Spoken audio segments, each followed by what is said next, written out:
Hello there, guys. Welcome back to my channel. To some depression, because that's what we love. That's what we get. Why is this happening? Like, I don't even know what I'm feeling like, because I'm just so gutted, but also annoyed, but also angry, but also I just can't even be bothered anymore. Like, we have the whole nightmare of the last, all games until the last 3 games, and we finally think we might be over it, but no. We turn into absolute bottle jobs again. And it's just unbearable, man. It's unbearable. We have also been joined by the 2 final guests, but I will start with the first guest of the day. A new guest, Ollie. Appreciate you for coming on. As you can see, he's on Twitter. He's Ollie J. Carpenter. He's part of, let me just say it right. I always forget. At the Bridge Pod. There you go. That's me. So check that out if you want to take a listen to that. I'm sure there will be a podcast about this whole debacle. Let me call it that. Mate, thank you for coming on. Like I say, what can you even say? What can you say? Like, why? Like, for the first time in, I can't even remember how long, we actually, I would guess comeback is the wrong word because they only equalized, but take the lead again after losing the lead, when was the last time that happened? But then we bottle it again? Like, why, man? Why? Like, what is there even to say, man? Yeah, it's so difficult, isn't it? Like, when you go 1-0 up and then you peg back and you think, and we finally go 2-1 up, we pushed and made the penalty happen. And, and we looked like we were going to see the game out really well. And just individual mistakes cost us today so badly. I don't think I've seen a performance that poor from Kepa in a long time. That seemed to be sort of vintage Kepa. It really did. Koulibaly looked like an absolute liability at the back for the mistake as well. Also, you got to say today's on Potter as well. Got the subs hopelessly wrong, absolutely hopelessly wrong. Should have brought Kante on to see if he wanted to shore up the game. Would have given the team a massive boost, and ultimately it's 2 points dropped, and it's really disappointing. Yeah, no, exactly. I think you hit the nail on the head, to be honest. What has happened to Kepa? Like, to be honest, in the last game, you already made 2 dodgy mistakes, but unfortunately, they weren't punished and we won the game. But then again, what is this today? Like, obviously, you have the Koulibaly mistake before the Kepa mistake for the second goal. But even the first goal is mainly on Kepa, if you ask me. So, like, how's this happened? Like, why? Come on. Do you need to do this to me? And like you said, the subs are a very good point. Like, obviously, we did the very similar thing, shall we say, against Leeds, for example. And yeah, then it worked. But this is why making negative subs can backfire on you. And that's why, in an ideal world, unless you're Jose Mourinho, and that's also why, Jose Mourinho isn't as successful as he once was, because that negative mindset doesn't always work anymore. Like, why are you always bringing Gallagher on? Like, I understand what he's bringing to the team, but you're bringing him on for an attacker with a 1-goal lead. If you do that with a 2-goal lead, fine, no problem. Fair enough. See the game out, all good. But 1-goal lead is not enough to start doing that, especially with our, I'm going to call it mentality at the back. Like, especially against teams like Everton. We just love bottling it against teams like Everton. I don't know why, but we just keep flipping doing it. Pice, thank you for coming back on. As always, I appreciate it very, very much. Yes, this is Pice. If people are confused and didn't see his face reveal on Twitter the other week. I don't even know what to say. I'm so annoyed. I assume you feel the same. Yeah, of course. Glad to be back on with a new guest, Ollie, as well, and Darren. Yeah, I mean, it's it's almost laughable. Like, I just knew something like that was going to happen late on. When Sims got past Koulibaly, I was like, yeah, goal. And, like, no offense to Sims, but I saw that guy play the other week, man. Like, he's so raw and just, like... he's not good, man. It's just typical for us to concede to a player like that. So, yeah, I mean, Kepa was really bad on both goals, in my opinion, but it's just frustrating. But at the same time, I'm just like, I don't even know if I'm angry anymore, because, like, what's the point? Like, we've been through much worse, and, he didn't get sacked. So I'm not saying he should be sacked after this. I'm just saying, like, even if we went on another bad run, like, he's not going to get sacked anyway. So, like, what's the point in being angry type thing is how I'm viewing it. Well, I guess in terms of being angry at the manager, that is fair enough, maybe. But I have every reason to be flipping angry at Koulibaly and Kepa, I tell you that much. Like, I am absolutely outraged. And that these referees, because how can Tarkowski make about 17 fouls that are bookable offences and only get one yellow card? Didn't even get one by the end. I don't. Yeah, especially in the first half where you yanked Felix back by the neck. I have no idea how they didn't even look at it. That it's an off the ball offence. For me, that's at least a yellow card. But it's at least a yellow card. That's the problem, isn't it? The blue tinted glasses, but if I think he's lucky to get away with that. He really is. No, exactly. Because but that's the problem with VAR. They only look at red card fouls. And obviously, clearly, this isn't a red card foul. But the problem is, the actual referees are so incapable that you can't let them do anything by themselves. What is the linesman doing? What is the fourth official doing? The referee's already looking at the ball. It's your job to look at other things. How can you not see that and tell the ref, you need to book him? I don't understand. And then changes the rest of the entire game because Tarkowski just kept flying into tackles. He can't do that. Who knows? We might score 17 goals. Not, but we can dream, we can hope. Aaron, thank you for being back on as well. I know you won't be able to stay for the whole time, but thank you for giving us a few minutes of your time. Similar question as opposed to Pice. What can you even say? Are you angry, or do you feel like Pice, where it's like you don't even feel angry? It's more, well, what is it for you? Bro, I'm fucking pissed. I can't lie. That's a fucking... I'm just there thinking, I'm going to see out this game. 2-1 win, nicely. Go out, watch the UFC. Nah, fuck that. Fuck that for a laugh. We got dog shit Ellis Sims scoring a fucking goal like that in almost 90th minute. I'm so vexed. I can't even begin to explain it, bro. I'm so pissed. It's like we can't hang on to a lead. And I don't get these substitutions, this fucking sexual fetish with Conor Gallagher. It does my fucking nutting, honestly. I've had enough of it. I've had enough of that. As I said on that group, bro, it's literally the same as the fucking Kovacic-Barkley sub that used to happen. Bro, you just know, first up, Gallagher's coming on, and it's a three-man midfield. Like, fucking hell, man. It's so jarring. And the fact that we let someone as dog shit as Ellis Sims score a goal like that, where Koulibaly, who's been good since we've gone to a back three, gets spun, and then Kepa, fuck my life. Like, this report saying we're not looking for a number one keeper, bro. I'm not being funny here, but I can't lie. We can even look at, how sometimes we look at a player and think, oh yeah, like for example, for Havertz, between March and the end of the season, he normally steps it up, and we think of that as a purple patch because for the rest of the season he doesn't do all that much, bro. The last 3 games, winning back to back to back, that can be seen as a purple patch because they're just going back to the same shit where we create bare chances. We have the chances, but we just don't put the ball in the back of the net enough, and then it comes back to bite us in the arse because the defending just goes dog shit at times. And it's like, what more can we do? Like, I don't know. I'm so pissed off. If you didn't gather by what I'm saying, I'm fucking vexed. Yeah, absolutely. I'm not quite sure if I want to take it into is Kepa good enough now? Again, conversation, because how many times have we had this conversation? Do you know what I mean? It won't change. Nothing's going to be different. You play Mendy instead, he's going to make different kinds of mistakes. It's just what it is. Is Raya going to not make those mistakes? I don't flip and see it. If you give me a proper good goalie, sure, fine, buy them and replace Kepa, no problem. But don't give me Raya and Sanchez and Diogo Costa and all of these clowns who I've seen make stinkers like Kepa. Like, how are you expect anything different then? Like, Kepa has had what? Since when did he start playing again? September, really. So since September, other than 1 or 2, he's basically been brilliant for the whole time. Couple of mistakes last game, but weren't punished. Obviously against Fulham and against City, I'm aware, but it happens. Look at Alisson against Real Madrid. Look at Courtois against Liverpool. It happens to everybody. But the problem that we have is that he just always does it at the wrong time. Like last week, every goalie makes those mistakes, but because it doesn't cost the team, no one's bothered about it. But Kepa has the tendency to often do it on days like today when it's like, well, our forwards and our manager feel like, let's not score 3 goals. Let's only score 1 or 2 and never have a 2-goal lead and then make a mistake and ruin everything. It's just, I don't even know, man. The thing about Kepa, though, the thing about Kepa is that, even though he's been really good this season, actually, for the large portion of the season, like you said, he's been fantastic. And I think most Chelsea fans would agree with that.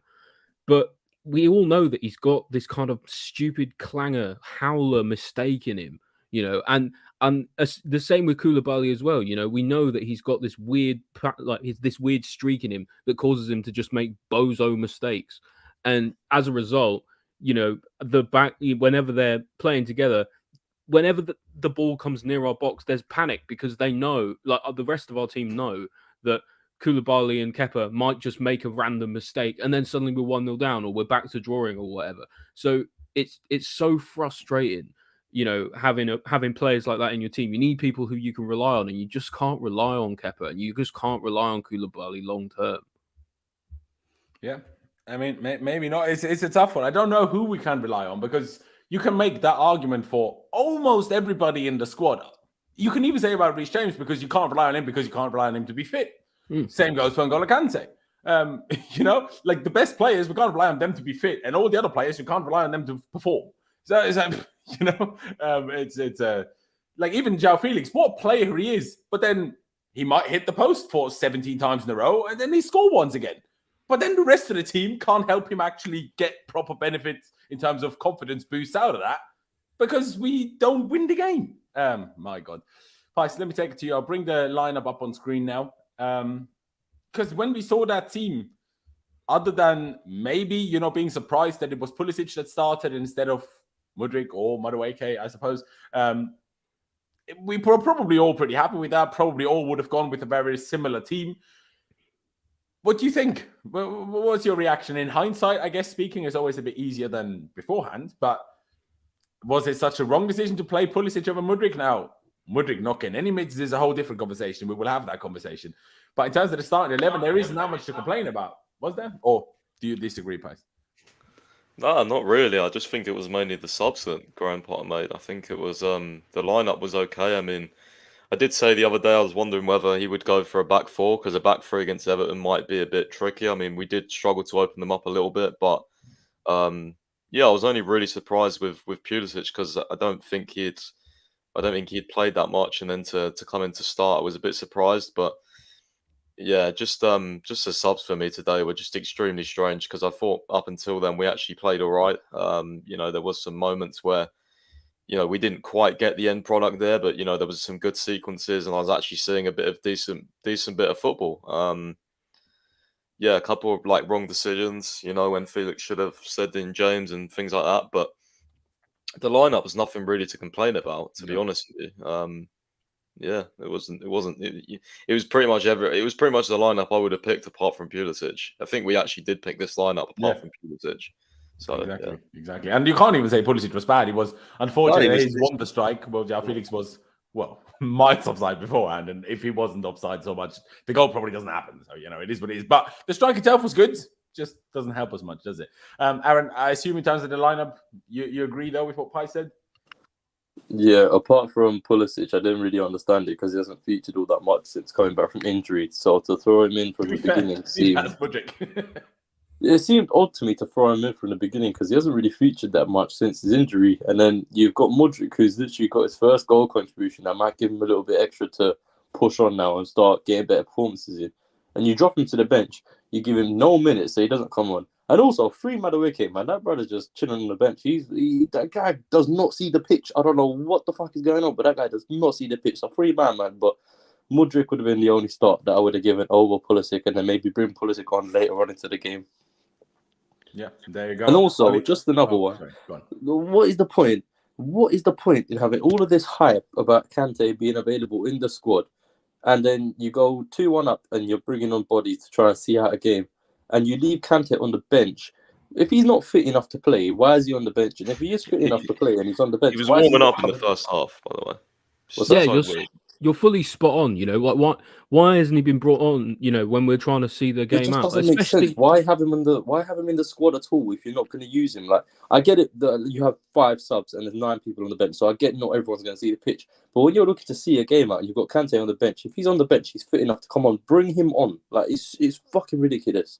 Especially because it would have given the team a boost as well. Seeing him back on the pitch, the fans would have had a boost. They would have got behind the team. We would have seen the game out. I'm sure of it. Yeah, it's true. I mean, I see a logic in that we just conceded a set-piece goal. And if you bring Ruben on for Kovacic, you obviously add a lot of height to the team, helping yourself defend the set-piece. So I understand a certain amount of logic in that. But like Oli said, just the boost itself that it would, the atmosphere that would be added by bringing Kante on, the boost to the team that it would bring. sure, maybe if Kante comes on, we could just concede from another set piece. We will never know, you know. And then if that happens, we're like, well, why can't we defend set pieces? And then no one will mention, because we brought a super short player on. But we didn't even concede another set piece, I guess. Maybe bringing Ruben on work. We just conceded it by letting players play chip balls over the top and Koulibaly. Like, what are you doing? Like, he was trying to show him on the outside, but he didn't realize he wasn't far enough on the outside. So what were you... I don't even understand, man. Ollie, in terms of the lineup, I assume similar thoughts to the boys? Yeah, pretty wasn't really much crazy about it, was there? Yeah, pretty much the same. I think most people would have picked more or less 10 out of 11 of these players, maybe 9. But, you know, Pulisic is a bit of a bizarre one, but we know Potter likes to tinker. So, you know, I guess there's some reason for him being selected over Mudryk. I'd prefer Pulisic coming on as a sub because I think he's better against tired legs. But that's just me. Yeah, there you go. There you go. Someone just said here in the chat, I'm just going to call you Enoch. Might have butchered it, though. So my apologies if I did. Everyone just hates on Gallagher. He wasn't bad. That's not the point. I don't think even Gallagher was bad. I don't think Gallagher himself is the issue here. He was bad today. He was really but bad. Not so bad that he had anything to do with us not winning this game. Like, let's be serious here. The problem was that he comes on for a much more attacking player than he is, which is a very defensive move. And also, it's not just about what player you bring on for what player. It's also a message that you send to the team. Okay, I'm taking Pulisic off for Gallagher. Well, that isn't exactly telling the team, okay, go and score more. You know, that isn't like... It invites a lot of pressure. That's the thing. It's not going to be the message that they receive, is it? It invites a lot of pressure, and that's what happened in the first instance where we conceded and then we got pegged back again. You know, it's just not the right move to make against 17th. You know, 17th Everton. We were dominating the game for the large portions of the game. You know, in terms of possession, they needed to come to us. They needed to attack us. Why are we making defensive substitutions? We should be trying to kill off the game and attacking the game. You know, it's Everton and they're 17th and they're having a horrible season. We're not doing well either, but we've got more than enough to see them off. We should have won comfortably today. We should have won 4-5-0 The more they would have come at us eventually if they were so concerned about, you know, dropping points again, being in the relegation fight that they are, the more spaces we would have had. So the more better attackers we would have had, the more likely we would have been to score more goals anyway. It's so frustrating, honestly. It's infuriating. And we will get to the first ratings in just a minute. Ladies and gentlemen, we have nearly 400 people watching. So if you haven't already, please be sure to subscribe. That'd be massively appreciated. On the road to 20,000 subscribers. So hit the new subscribe, hit that. I keep wanting to say red, but YouTube changed it, so the subscribe button isn't red anymore. So just hit the subscribe button and like. That would be nice. And of course, follow all my guests on their social medias and their links down in the description. Pies, you might need to remind me. It's London's first, isn't it? Okay, yeah, I got it. Any which way. Shall we just start with Kepa? We will get into when subs happens and what we thought of that and everything when we get to it. Let's just start with Kepa, get it out the way. Aaron, I know you're very angry, so I will just let you go first. I can make this really short and sweet for you. 0 next. all right. If you don't wanna elaborate more, that's absolutely. Oh no, I can elaborate, but if I elaborate, it's gonna be messy. But all I'm gonna say is he's the reason we do not go away with 3 points today. And I don't care what anyone tells me about that second goal, saying it was a hard save. It's right at him, so I'm not having that shit. It's like as well, like you can obviously blame Koulibaly, but like how many mistakes do like Liverpool's defense make and Alisson bails them out? Like top goalies will bail you out, and the shot was so bad as well. Like on the replay, it's straight such a bad shot, man. It's straight at. There's like no power on it at all either. There's no pace on it. I don't know how it's gone under his arms. Like I literally, I'm confused. Is it me or did he for some reason just before the shot was hit? Did he like take a step or two forward? Was that just me? Did he do that? Did anyone else see that? I was just watching because how it went under his to me, hands. like obviously Aaron to you, but I send the chat to you. Why I'm saying what makes it to me a somewhat difficult save is because of how close it was to him, but because he goes to the ground. What I wasn't talking about is that arguably he should just save it with his foot. But then, if because anything, with his foot, it's easy.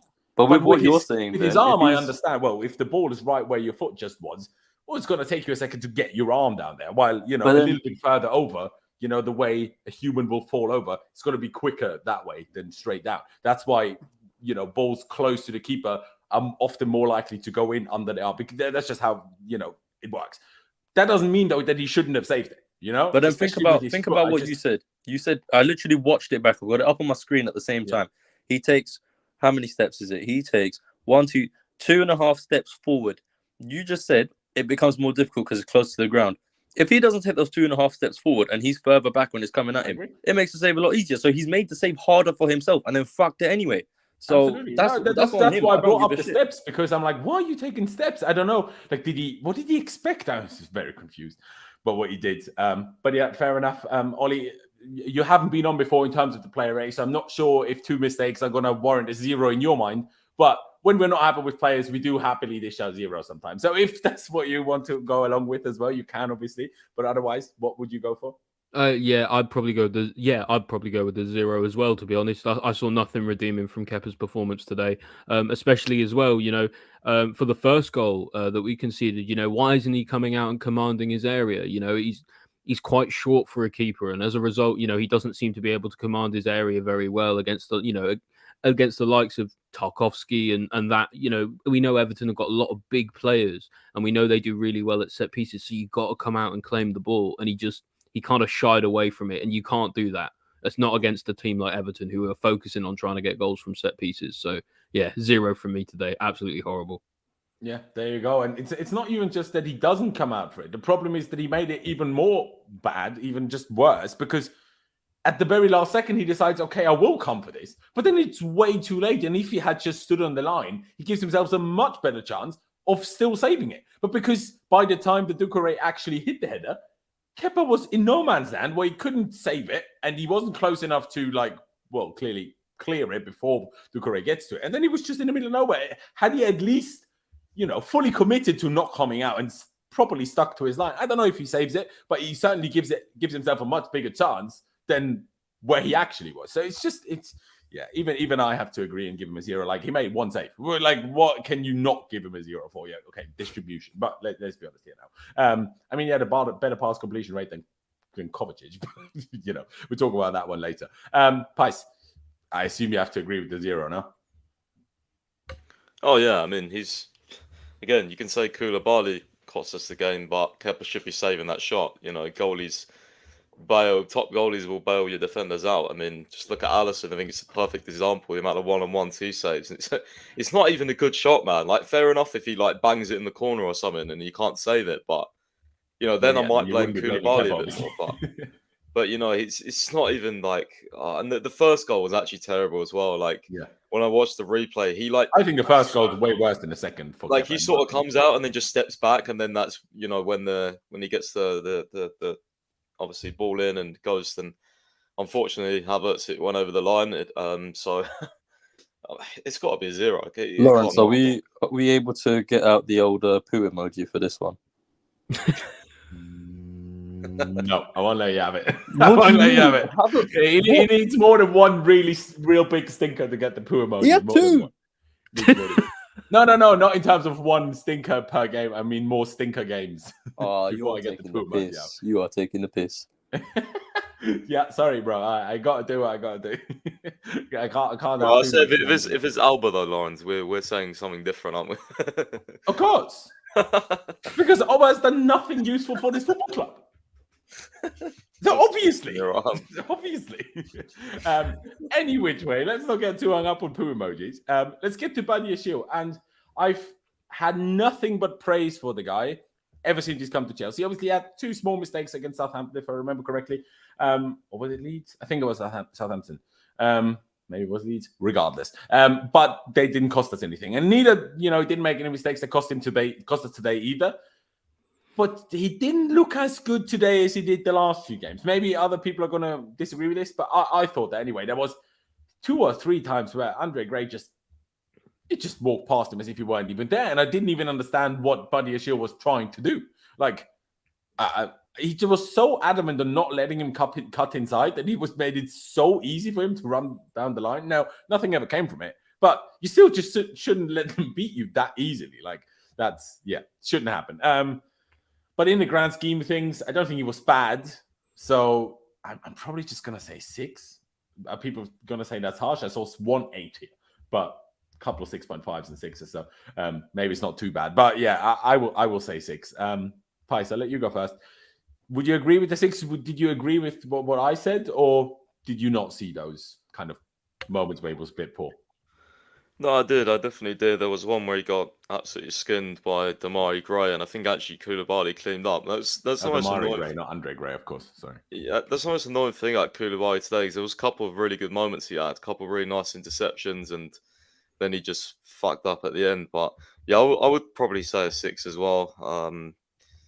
Yeah, he wasn't. I don't know. He wasn't. There was a nice bit of play where like he played at the back when it was like 3 players pressing him, but it was nothing like stand out really. He also made that stupid foul where he like came charging out and things like that. So he just wasn't as clean as he has been the last few games, but he wasn't awful. I'd just go with 6. I think I agree with that. First, Ollie, would you agree with that too? By the way, I'm not sure if you're aware. We also do 0.5, so if you want to do a 0.5, you can. But yeah, would you agree with the 6 for Badiashile today, or? Yeah, about a 6. Like almost, you could say it was a bit of a referee's performance from him. He didn't really notice he was there. Didn't do anything major, didn't do anything really stupid. That's fine enough for me. 6. Cool. Aaron, you in agreement on that too? Yeah, I do feel a bit sorry for him in the sense of because he's been pulled from the team for the last 2 or 3 games, whatever it was, where we had Cucurella come in the back three. He did look a little bit rusty today. He looked like he was asleep at times. He kind of wasn't paying attention to what was going on, and Koulibaly had to mop up for him a few times. But overall, I don't think he was terrible. So 6 is all right. Fair enough. And let's get to Koulibaly then, because this is a difficult one. Did I spell his name right? Yeah. Because until that mistake at the end, and I think it's a real bad mistake, I personally don't. Like, I see obviously what Pice is saying in terms of, well, the defender can make a mistake. That's why you have a goalie to bail him out. Sure, but they're still both mistakes. And I personally think Koulibaly's is way worse in terms of he just made it so easy. Like, he just didn't do nothing. He just didn't do nothing. Yeah, like, the problem is they're both part of the same mistake, aren't they? Really, because like if either of them don't make a mistake, the goal doesn't happen. Yeah, exactly. That's why I don't think you can say, it's more Kepa's fault than Koulibaly's because that's what the goalie's supposed to do. No, both made a mistake. Both are to blame, type thing. But it's difficult because I thought until then he was absolutely brilliant. Well, outside of a few minutes earlier when I don't know what happened, but he got completely overwhelmed by the situation. That there was no one in front of him, and he had the ball halfway in our own half, and all of a sudden he tried to turn around, pass it backwards, and pass it straight to an Everton player.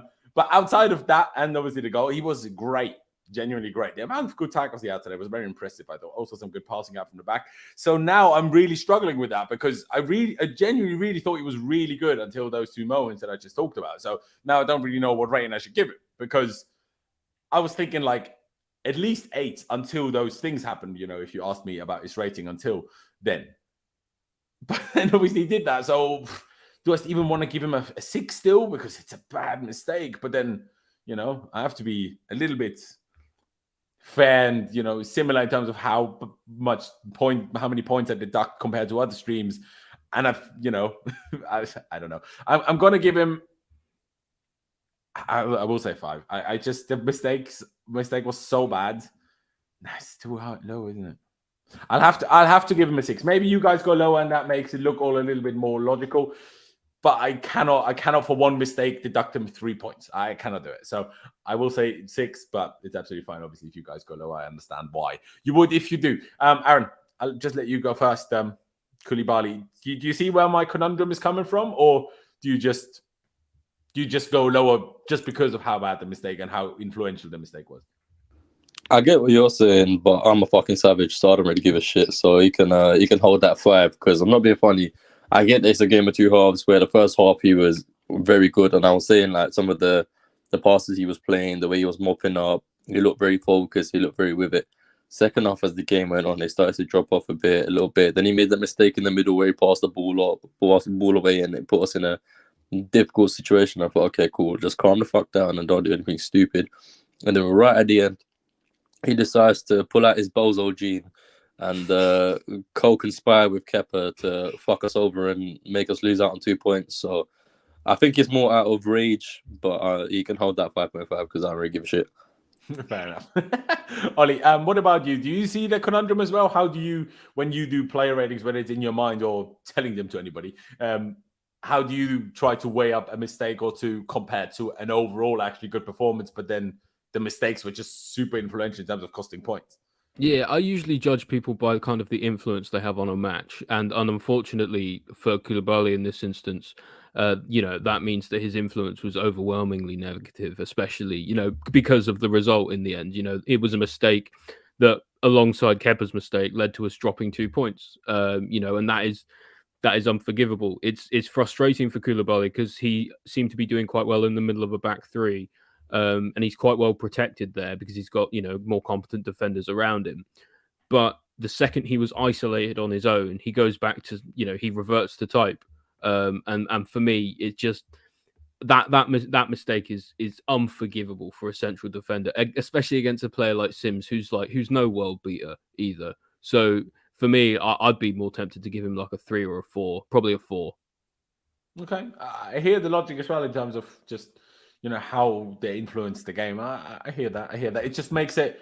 What do I then do when a player didn't influence the game but played 90 minutes? That's or like a 0-0 game. Then what happened? Then what do I do? Yeah, fully. It's a hard way to look at it. Sometimes in those situations, you give people like a 5 or a 6. It's kind of done by vibe alone. I guess it all kind of is. Yeah, no, absolutely. No criticism from my end. So you said 3 or 4. Do you want to decide on one? Or I'll go for a 4 because you guys are being a bit more positive on him than I am. So okay. I'll leave a 5 on screen for now. We'll figure out the even number in the end. Let's wait for Pice. Pice, a 4 from Ollie, a 5 from Aaron, a 6 from me, which maybe was a bit too kind, but I've explained why I've gone for it. What would you go for? Well, I'd have his overall performance up until the mistake at probably a 7. I think I'm going to take a point off for that mistake, so probably a 6 for me. Because I thought he was playing really well, but it's a 6 from me, but that's, with putting emphasis on how big that mistake is, having a good rest of the game really helped his rating out, I think, today, because, I mean, I just don't understand, like, he's got so much experience, and he gets spun by a guy that doesn't even start for Everton, who's like 19 or 20 years old. Like, he got shrugged off. I thought it was, I can't even lie, I thought it was like Chalobah or something who had just come on, because like the way he got shrugged off, I was like, there's no way Koulibaly could get shrugged off like that. But when I heard it was Koulibaly, I was like, what the fuck? Like, honestly, I was so shocked that he got bullied like that. I think Chalobah would have bodied him, honestly. Like, I'm just surprised Koulibaly had that. Like, just his balance was awful. He was all over the place. Like, can't believe he got done like that. It was terrible. Yeah, no. What can I say? I think we're about in the middle if we go for a 5, so we'll just leave a 5 on screen with everyone, included. Aaron, I know you need to head off, so I appreciate you for hopping in. Do you want to just super quickly, tell us your rating for Fofana, even though Fofana is a difficult one because there's not much to say, really. But maybe you can say that one as the last one before you leave. Yeah, I think the more the focus became more on Koulibaly than Fofana, but I still think Fofana was pretty decent. I like the way when he was sort of running forward, trying to push the game on a little bit. And I'll probably go for like a 6.5. I think he was up until the mistake, I think Koulibaly was slightly better, but after the mistake, I think Fofana was the best out of the back three. But thank you very much for having me. And Graham Potter, your subs are shit, so you can hold a 0 as well. So I'll see you later. I will include it. There you go. Thank you I very much. Appreciate you. And we'll see you soon, mate. Take care, boys.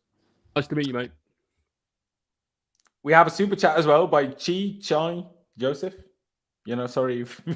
Tell me how you want your first name pronounced or whatever you chose as your first name here. But I appreciate the £20 donation, man. He says, Potter substitutions were terrible. Nightmares and a joke. I will say it again. Potter needs to go. He has no pedigree to manage Chelsea. I'm not saying because Chelsea lost points, the coach is a joke. Okay. Well, the whole pedigree thing is a tough one because partly I agree with it. Partly I keep saying this. Well, we also sign players with potential to make them great. That's kind of the idea of what's happening with Potter. Now, it's totally fair that people think he might not have the potential and he might just not be good enough now. Totally fair. But that's the idea, right? Like, I think Bowley, everyone that appointed him, was very aware that he wasn't quite ready for everything from day dot. But, what can I say? I mean, it's 3 good games now. We dropped points for 1, but is Kepa making that mistake and Koulibaly makes that mistake? Is that Potter's fault? Like, are we like, yes, the substitutions were bad, but I don't think bad substitutions should be a reason to get a sack. You know, I will just It's a say difficult one, though, isn't it? Because if he doesn't make those poor substitutions, does it does it invite the pressure? You know, that then Everton were piling on that then eventually led to those errors. You know, so it's sort of like whose fault is it? It's hard to really know. Yeah, no, absolutely. It's exactly that. And that's what makes football difficult, though, no? Because he could make all the substitutions that we think are great and it completely backfires and we also drop the points. And then we sit here and say, well, and then what do we blame? Do we just blame the players? Do we say Potter did everything perfect? But if it still happens, did he do everything perfect? Or did he then just do the things perfectly in our minds? Because that's where it becomes a little bit of a tricky discussion because, well, if we win, yes, we all disagree with the subs, but if we win, it worked. Like, it was correct, I suppose. Like, look at Leeds. Like I say, he did the same thing. The only difference I would mention, though, is against Leeds, we had just won 2 out of 17. So against Leeds, I understand this a bit more cautious defensive approach. Okay, we're 1-0 up. At least we're leading for once. We scored a goal. Let's make sure we, take the 3 points and just shut up shop. I understand. But that is now 3 games ago. We had won 3 games. You didn't need to be that conservative again. But yeah, what can I say? What can I say? Ollie, I'll just go to you. Fofana, what would you give him? 6.5? Is that what you go for? It was reported by, I think it was Adam Newson after the game that he had an ice patch on his leg. I mean, Koulibaly was stretching him for a cramp in the game, and then he was subbed off. So I assume the ice pack is for a cramp, not for an injury. But I don't know. Graham Potter said he was feeling his hamstring, so he had to come off. Okay. Well, hopefully only feeling and not tearing then. And now we have an international break. We will go to France. So have fun, Wesley. But yeah, Ollie, in terms of Fofana, honestly, he was good. Certainly better than Badiashile in my head, but I don't really remember that much of him. Yeah, about the same. 6.5. Thought he did quite well going forward. Got caught out a couple times on the right-hand side with Everton's press a little bit when they were sort of trying to break up the attack, especially in the second half. I found that he struggled a little bit going forward, but that's not really his job. So yeah, did everything that was asked of him really as a defender. 6.5 for me. First, Pies, would you agree with that 6.5 too, or anyone, any different thoughts? I suppose. No, not really. I was just checking some of his stats. Mozo Football on Twitter said he won more. Well, he won all of his duels. So yeah, I'd probably go 6.5. Think he was good, but it's difficult in this game really to judge defenders because Everton just did we had the ball the whole time. So that's why Koulibaly's mistake is such a big fuck up because it just stares you right in the eye. So and it's not like he got spun again by anyone good. So I mean, that's that. But for Fofana, I would go with 6.5. I just hope he doesn't play too much for France because he's been really good for us. So yeah, but the injuries with him are always a worry, I have to say. Can I just ask a question to both of you? Do you think if Fofana is still on the pitch and healthy, of course, do you think the whole situation, as it did with Koulibaly being the guy 1-on-1 with Sims, even happens? Or do you think then it might be Fofana? But probably not. Was kind of a bit asleep, so Koulibaly had to push over.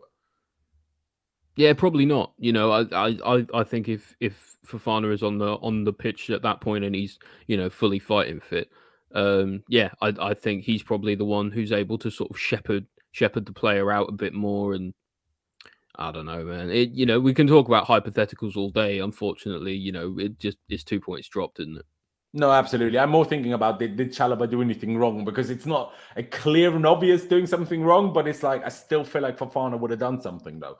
But maybe that's just me, thinking that because I see and rate Fofana higher than I do Chalobah, rather than anything based on any facts. But yeah, I would probably agree with 6.5, 6.57 is about just because like Pi said, it's a tough one. On the one hand, yes, we had all of the ball and Everton never really attacked. But on the one hand, you can say, okay, that meant our defenders didn't have to do anything. Or you can say our defenders just controlled the game well. So that's why I'm between the two. But I'm absolutely fine with the 6.5. Let's move on to our 2 wing-backs then. Very interestingly, at the moment, even though Reece James is playing wing-back and not right-back, we still do everything down the left at the moment, compared to a few weeks ago when we were doing everything down the right. So that's interesting. Everything is maybe the wrong word, but still. So I feel like Chile was, in the grand scheme of things, a bit more involved. Won't go down as an actual assist for him, of course, for Joao Felix, because his cross was intercepted and then fell to Joao Felix. But I guess he was kind of involved in that first goal. I don't really remember him being like having two defensive issues, but that doesn't mean it didn't happen.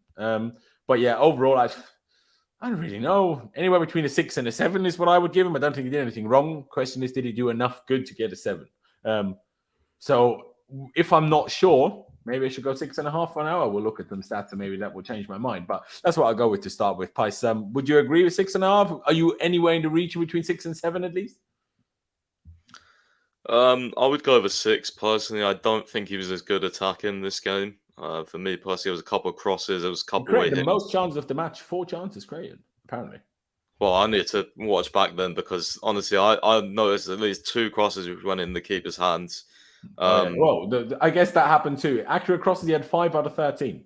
Yeah, to be fair, on crosses, isn't actually that bad. But I expected a bit better from Shaw. At least get 8 or 9 or something like that. I think he's definitely. We know how quality he is, and I just think today was a bit average. So I'd probably go over 6. Yeah, just I don't know, just average really. Didn't do anything great, didn't do anything bad. So I think that's the middle ground. Fair, dude. Fair enough. Ollie, how do you see it for Ben Chilwell? A 6 and a 6.5 so far. What do you think? I'd probably give him a 7. I think he was, he was probably just slightly better than average, is what I would say. I think he had a slightly more influential game than someone like Fofana, who we gave a 6.5. So, in that kind of context, he looked, he looked involved. He looked reasonably dangerous down that side. But I agree, certainly wasn't his best game today. I think Everton did a lot of work to nullify his efforts off the ball. So. Yeah, but he did get forward a little bit, did a few things, but nothing crazy influential today. So I'd say about a 7. Yeah, seems about fair. We leave it at the 6.5 overall. Then I'm just trying to take a look here. Chilwell had the most touches of our entire team today.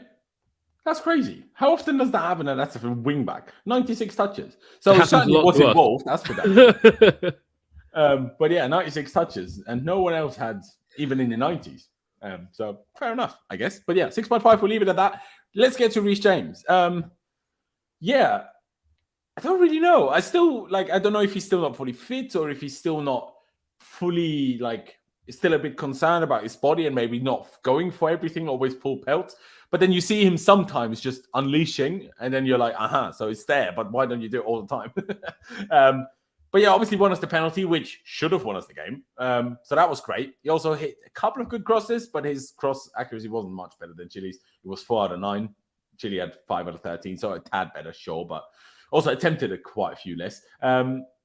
Yeah, like I say, we just use the right side a little bit less at the moment than we do the left side. I'm not sure where that necessarily stems from, if I'm being honest. But that's how it happens.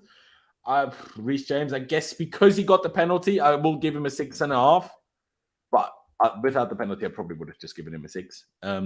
Ollie, would you be in agreement with that? What would you think about Reece James today? Thought he did well, reasonably well. It seems to me, like you say, I don't know if he's actually fully up to speed yet. He did win us the penalty, which was vital. And like you said, that should have won us the game. He was getting into some decent attacking positions, especially in the first half. But whenever he did, he wasn't getting the supply. He wasn't getting fed, especially by the likes of Felix, who several times could have slipped him in and he just didn't. And he went for a different option instead, the wrong option, in my opinion.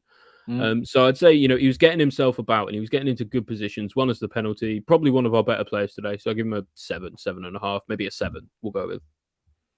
I think you make a good point in terms of that.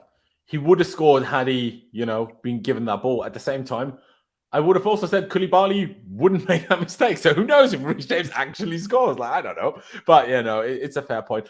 Do you think at all, before I take this one to Pice, that because obviously Reece recently hasn't been able to play every game, but played 1 every 2 type thing for quite a while, even since coming back from injury. Do you think that potentially has anything to do with why his link up with Felix is maybe not as good as other players? Because they haven't actually had as much time together as Felix, for example, had with other players? Because I feel like whether it was Mount or even Ziyech, the one thing they always did was give the ball to Reece.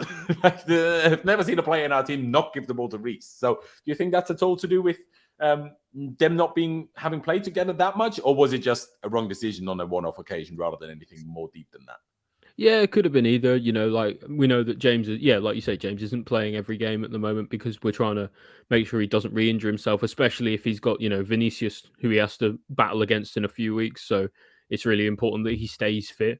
So if that means he's a little bit rustier, and maybe not getting into quite the same positions, and again, it means that he's not necessarily building as much chemistry with some of his teammates. But ultimately, I think it was just that Felix just a lot of the time just got his tunnel vision and just didn't see him more than anything else. To be fair, considering how he had to play at Atletico, I understand why he has tunnel vision, because whenever he was trying to attack for them, there was no teammates around him. So, maybe he still needs to adapt a little bit to that. We'll let him off for now. Pice, though, 7.5, I think in the end you went with, Oli, yeah? Yeah. Yeah, there you go. So 6.5 and a 7.5, leaving us at a 7 for the time being. Pice, would you agree with that 7 that we have right now, or would you go for something different? I would go with a 7. Wouldn't go higher, though. I don't think he's at his best right now, but when he needed to turn up, when we was drawing, he did. And he did really, really good for the penalty. He wasn't like, I don't know what it is. I think he's just being a little bit more cautious. Like he wasn't, bombing back and forward as much, being as risky. But I guess, it's not that he doesn't need to. He definitely does. Obviously, we need to win the game, but it's definitely something I noticed. But I'd give him a 7. I think all around he was pretty solid. Did a job. I think he would probably get a 6.5 if he didn't win the penalty, but because he won the penalty, a 7. I have no idea what Seamus Coleman was moaning about. I mean, there was 2 different penalty fouls in the same sequence. Yeah. He tripped him up to start with, and then the next one was a foul. They constantly got away with it with the ref, and still every time the ref blew against them, completely rightly so, they still complained every time. Just for dissent, they should have had all yellow cards. But of course, referees don't do that. Hey, here we are. We leave Reece James at a 7 then, and then I guess let's take it to Mateo Kovacic, who in our group chat that the Price and I are in, like I said on a couple of occasions, like Kova's having a bad game or whatever. But then he did have some good moments. I still think that the not as good moments outweighed the good moments, personally, in the grand scheme of things. So I will give him a 5.5. I don't think it was awful, but certainly weren't his best day. Like the amount of misplaced passes, and especially, number one, somewhat easy, but also important misplaced passes. It's not really, normal for Kovacic. I'm not used to that from Kovacic. So that was a bit frustrating, especially, I guess, when you see it next to Enzo, who just looks like he completes every difficult pass and it doesn't even look difficult at all. So maybe it's harsh to compare Kovacic to that because there's very few that pass like Enzo. At least I haven't seen a lot, I will say. But yeah, I will say 5.5. Maybe people disagree with that. That's absolutely fine. Pice, do you disagree with it? And if so, by how many points do you disagree with it?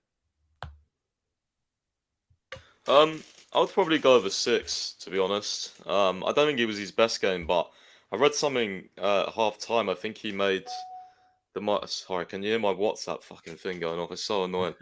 But yeah, I think he made like 3 chances for half time, and I think he made like 7 ball recoveries or something. I don't know. I read something at half time, but I think overall, if that's at half time, by the way, his second half was even worse than I realized because that's in why total he has 8, and the 3 can't talk today. And the 3 chances created remained 3 chances created. So maybe the first half was better. No, I don't think in the second half he wasn't as good. So I'd probably go with a 6, to be honest. Yeah, you know what I really liked though? One thing I did point out, the ball where he played it into, I think it was Felix, and then it went out. No, it wasn't Felix. It was into Havertz, I think. It went out wide, and it was the cross where you said Felix should have, from Chilwell, Felix should have controlled it.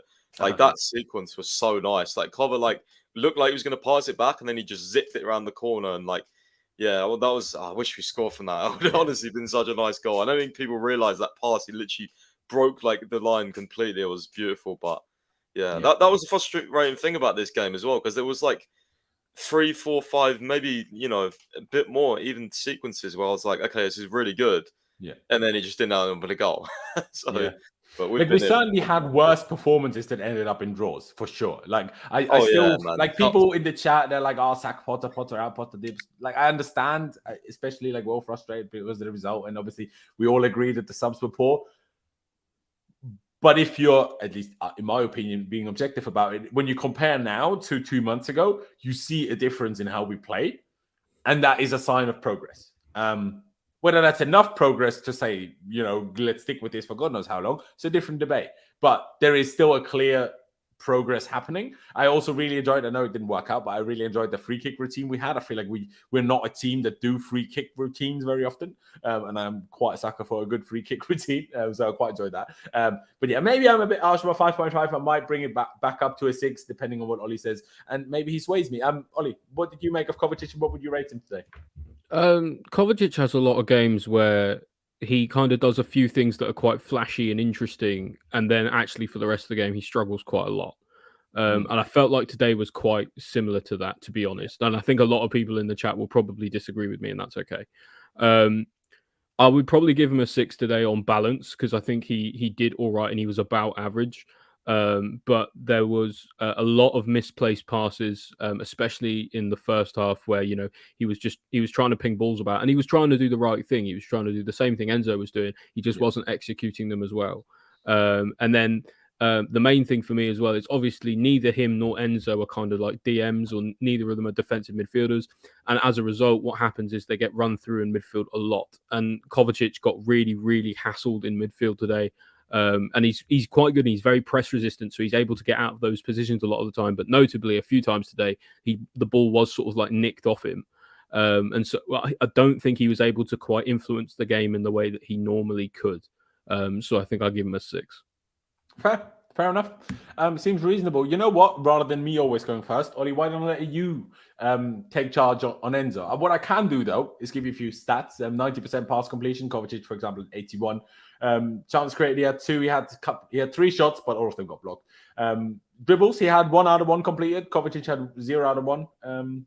Long balls, that's every time I look at Enzo Fernandez stats, what impresses me most, the guy has 10 out of 13 completed long balls. Like, who does that? Who has double digits completed long balls? That's not a thing. Well, is he's it? ridiculous, man. It's just the amount of like, I'm literally going to call him. I'm going to start saying he's stat padding these long balls, man, because they're just like the quality is ridiculous. Like that one he pinged out to Chilwell, where like that was ridiculous, man. I was like, what? Isn't that the one that led to the goal in the end? Yeah, we scored from it. It was just it's just mental. Like honestly, it makes it look so easy. Like it's like having Fabregas in the field again, man. I love it. And I love Fabregas. Please don't take this as me trying to slander Fabregas. But what's different about Enzo to Fabregas, Enzo's passes have so much more pace on them than Fabregas's.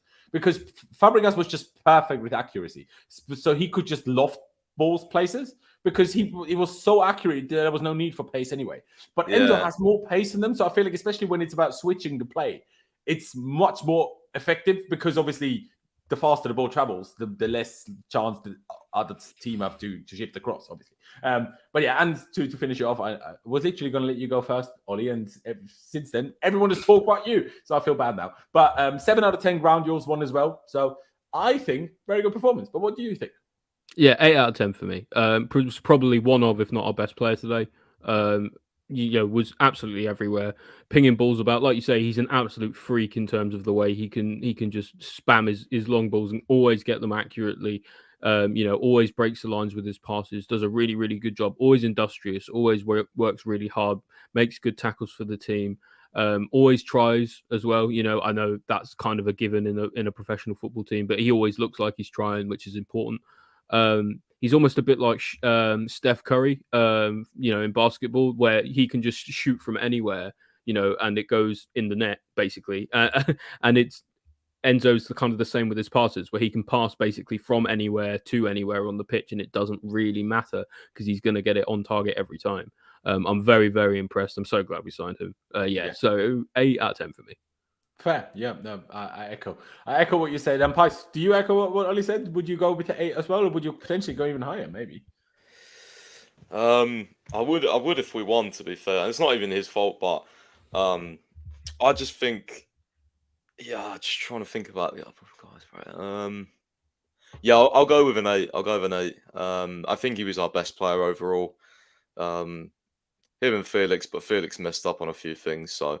Yeah, I think Enzo was really good. Like I've already explained, like how his long balls and stuff, and I think he made like 6 tackles or something as well. I think, which is pretty good for someone who's not really a defensive midfielder. So Yeah. five He back always or does that any though. He always combination. gets really involved, and I really appreciate Yeah, that because he's kind of the opposite to Kovacic in a lot of ways. Because Kovacic can kind of do a lot of fancy stuff and not really influence the game or impact things.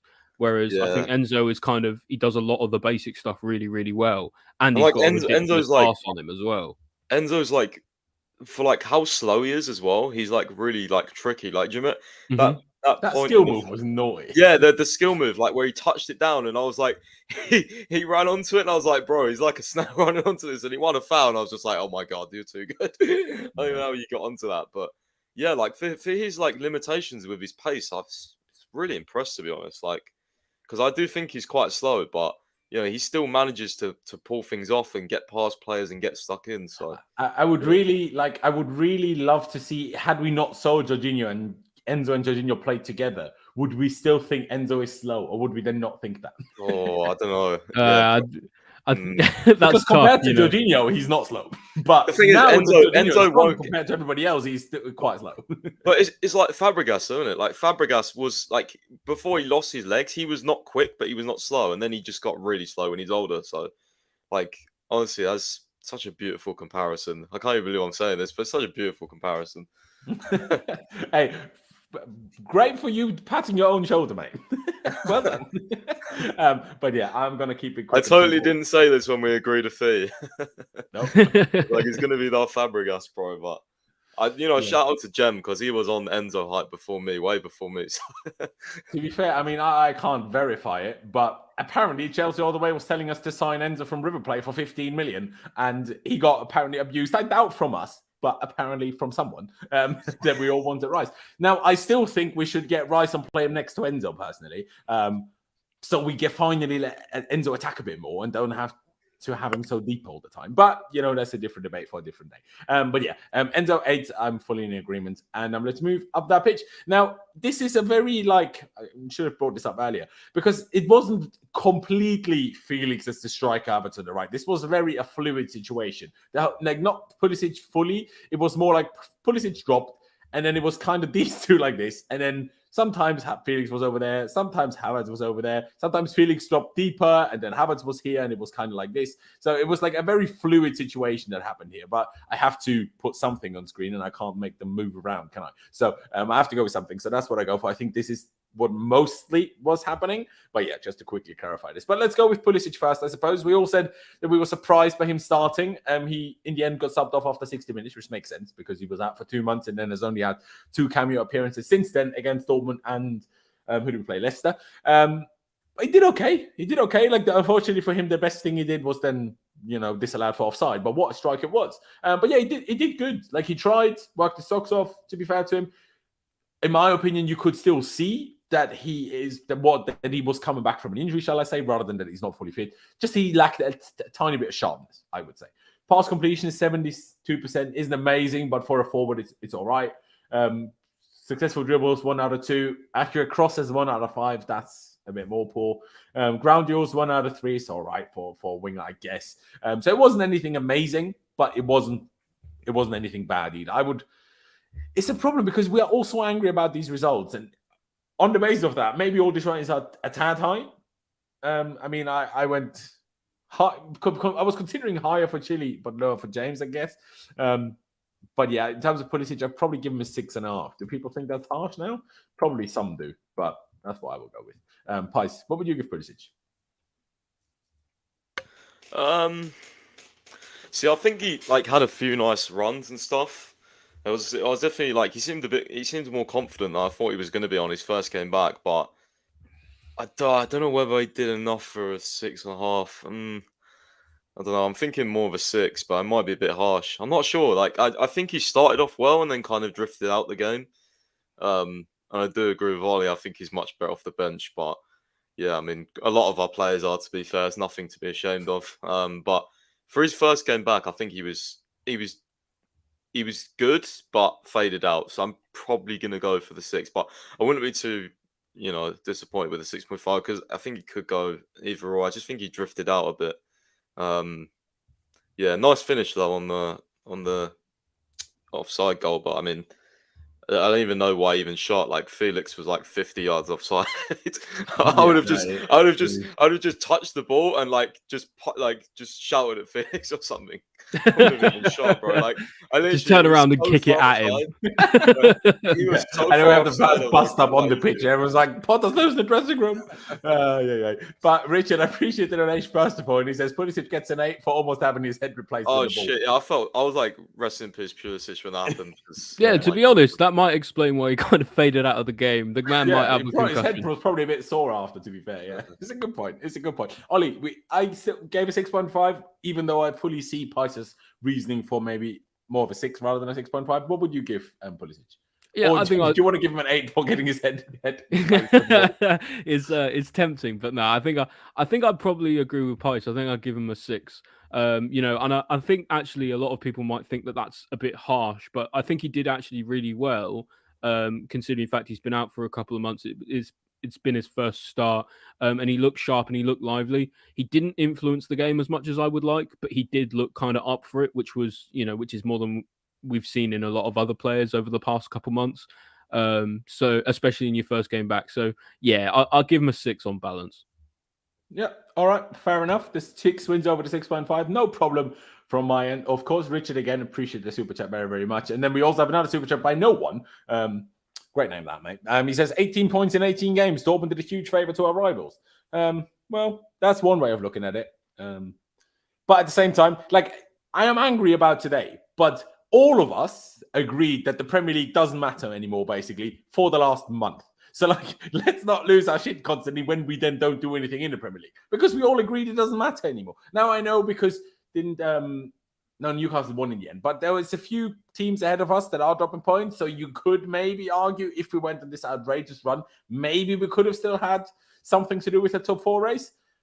But as someone put on Twitter, and I can't remember who it was, so I can't give them credit for it, but they said, watch us be involved in some top 4 race and then obviously miss out and us be gutted. So I'd rather just, drop a few more points now so we don't even enter a top 4 race that we then don't succeed in. So I guess that's one way of looking at it. But yeah, I mean, no one, if you want to have that look at it, just try to be more positive in life is all I say. But hey, each to their own. Each to their own. I guess we go with Kai Havertz next, now that we went for Felix as the most football player.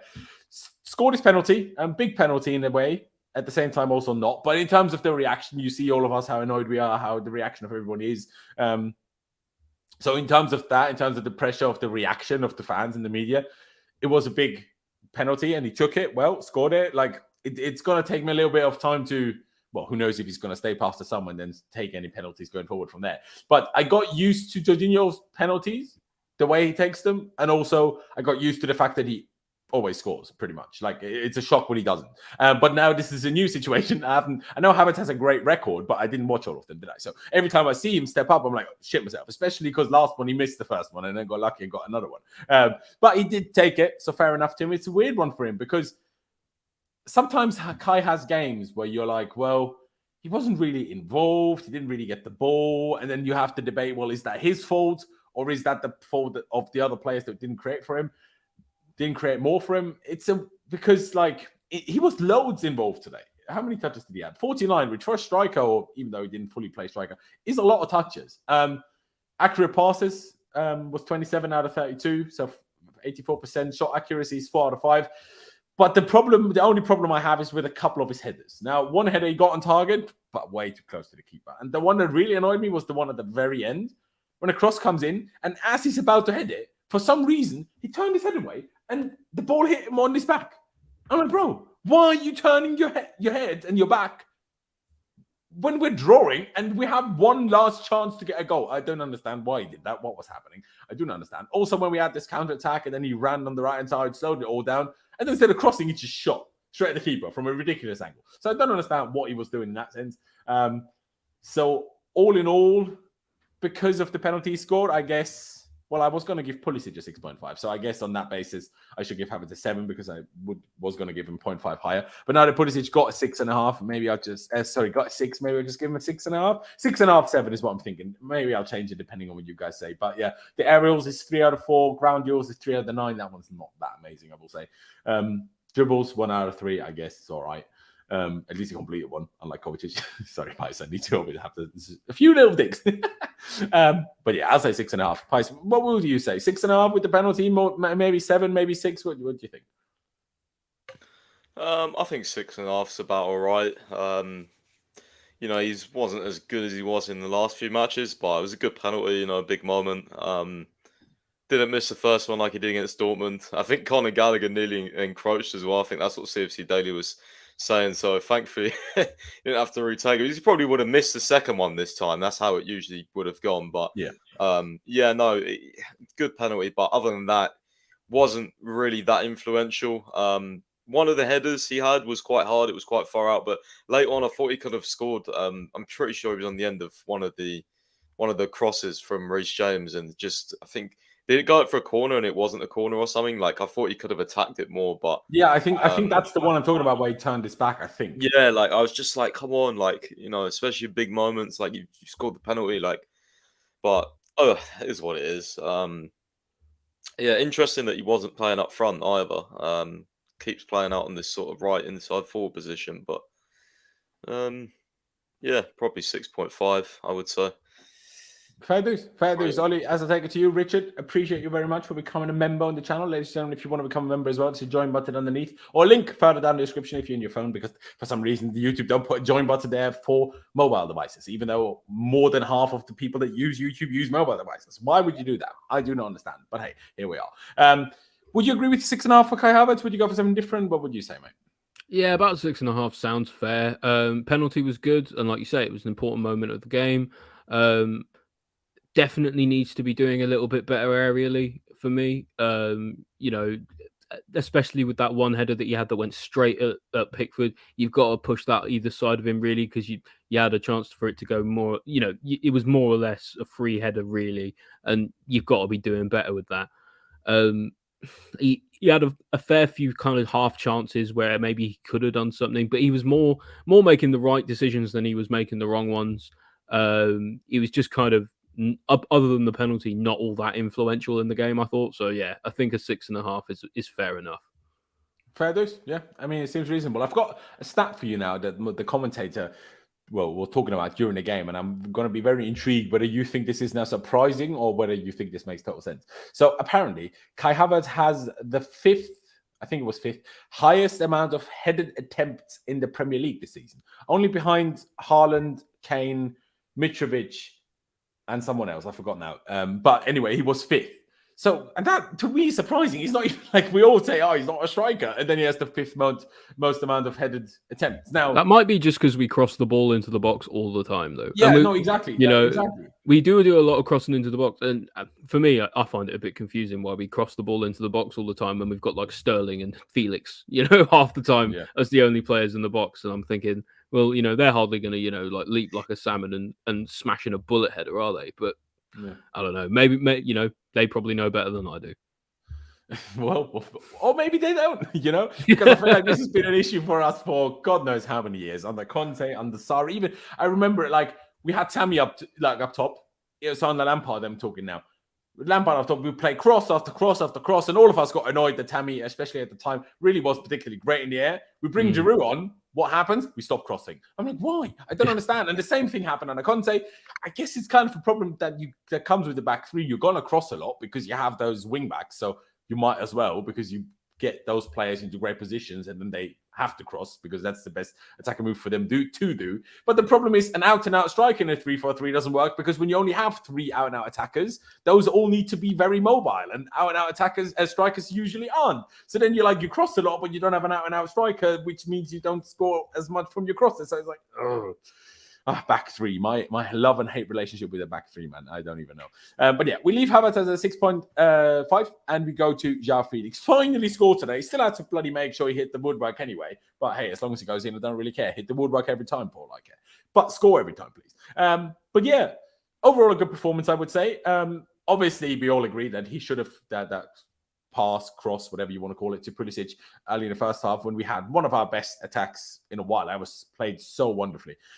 We soaked up the pressure, I think, with Reece in the bottom corner, and then we just played it through. I think Enzo with the one through one, it was just crazy. It was great. But then obviously, unfortunately, Felix messed up that one. But outside of that, I don't think it was bad. Like surely there was a few occasions where we could have done a bit better. Maybe not be as far offside as he was on that occasion. But yeah, the pass probably did come a bit late from Fofana. But yeah, I would probably give him a higher rating than Havertz. I'm just not sure how much higher. Like, I'll say 7. I don't think it was quite. I don't think it was quite 7.5. But maybe you boys think so. Ollie, do you think so? Or would you agree with the 7 potentially? I would actually also probably end up giving him a 6.5. Okay. I thought, I don't think he had a lot of influence on the game, but I'm not entirely sure he was doing a fantastic job with it. I think if he didn't score today, a lot of people would have said he ghosted a lot of the game. And I also think that he's really, really wasteful in the final third. Yeah, he doesn't always seem to make the best decisions. And that's something that will come with time, with a bit of gelling and things like that. But today, I thought it wasn't his best game, but he did get his goal, so I'll give him his flowers. Give him a 6.5 from me. You know what? I will actually change my mind and give him a 6.5 as well, especially when I look at some of these stats where Havertz is better at literally every one of them. So why? And they both obviously his goal was from open play, so that is more difficult to do than from the penalty spot. So maybe that's why I went with it. But maybe 6.5 for both is fair. I still think the 7 for Reece is a bit high, but hey, this is how democracy works. Price 2 6.5s now, unless you now convince me to go back to a 7.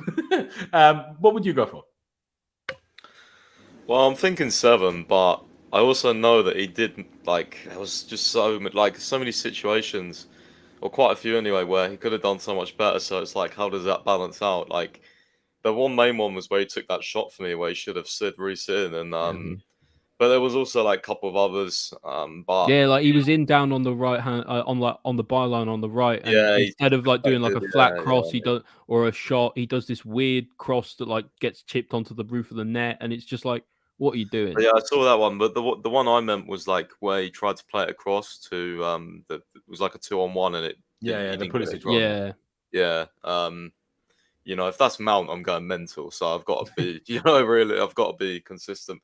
So yeah, I mean, well, if it was anyone, to be fair, not just Felix, but especially Mount, because he played a lot in that sort of right hand side position, and that's what's really weird as well, because you think that would be Havertz there from where his position was, but it wasn't. So there's a lot of flexibility in that front three, but I guess that's positive going forward. But yeah, I don't know. I want to go for a 7 because I thought he was just quite influential, but I think all the attacks that he did, and he did mess up. I think probably 6.5, but I think having Fofana as the same rating as Felix and probably James higher. I'm not sure if I'd necessarily agree with that, considering Felix's goal and just how much he was on the ball and trying. Do you know what?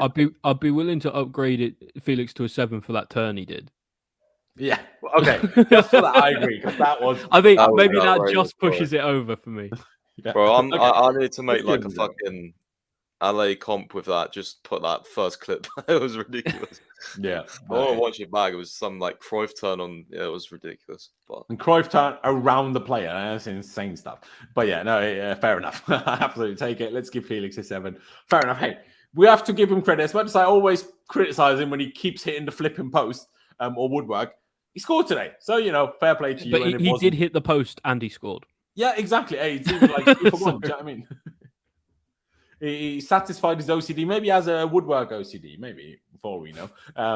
But satisfied both the fans and his OCD, if he does so have that, which he probably doesn't. But let me waffle. Let's get to these subs. Obviously, most of them probably won't get a rating, if I'm honest, because they came on quite late. But Gallagher will. Ollie, Pice said earlier that he didn't think Gallagher was good. Would you agree with that Gallagher did so much wrong?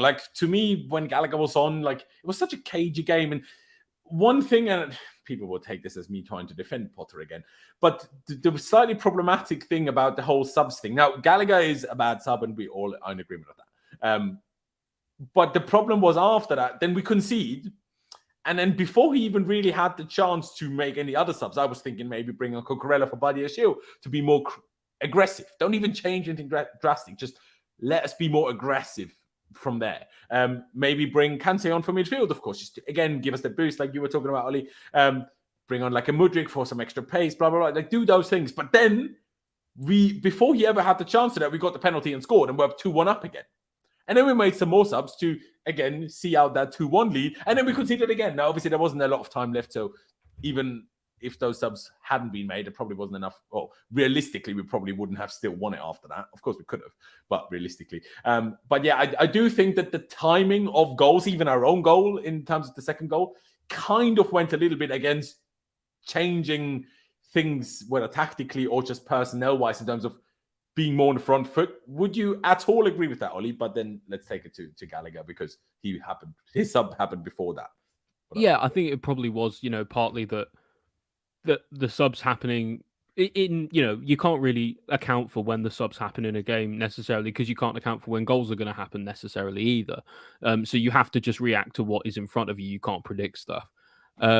I think we're all in agreement that Gallagher probably wasn't the right sub today. Like you said, against Leeds, it probably makes more sense because we're trying to defend the lead for the second win in 17 games or whatever it was.